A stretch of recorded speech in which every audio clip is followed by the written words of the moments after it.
ఈ స్మార్ట్ వార్తల్లో అన్ని వార్తలు చెప్పినా కానీ ఒక్క వార్త మర్చిపోయిన జరా ఏమనుకోకుండా గది కూడా చూసిరా పోర్రి.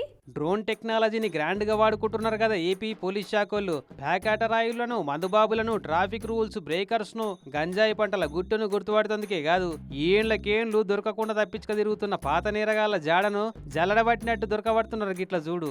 పాణ్యం మండలం సుగాలిమిట్ట అనే ఊరి జంబులమ్మ ఆర్చికాడ చెంచు హనుమంతు అనే కరడుగట్టిన దారిదోపిడి బందుపోటు దొంగోడు గీ చెట్ల పొదలలో జాక్కుంటే ఎట్లా గుర్తుపట్టి దొరకబట్టిరో చూడు డ్రోన్ తోటి.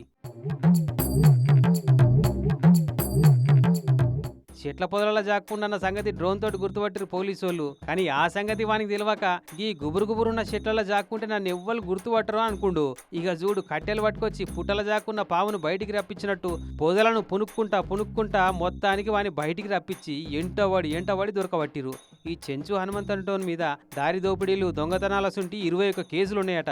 19 నుంచి హౌస్ బ్రేకింగ్, రాబరీ, ఇంకా ఇడ్లపాడు పిఎస్ ఇప్పుడు పల్నాడులో ఒక డికాయిటీ కేసులో కూడా ఇన్వాల్వ్ అయ్యారు. అప్పటి నుంచి ఎవరికి పారిపోవడం, అఫెన్స్ చేసే అడవిలో పారిపోవడం ఇట్లా జరుగుతున్నాయి. కానీ ఇంద్రుని చేతిలో వజ్రాయుధం లెక్కనే మారినాయి కదా ఏపీ పోలీసు వాళ్ళ చేతిలో డ్రోన్లు. అయితే డ్రోన్ల వాడకంలో మేమే తోపులమని చూపెడుతున్నారు పో.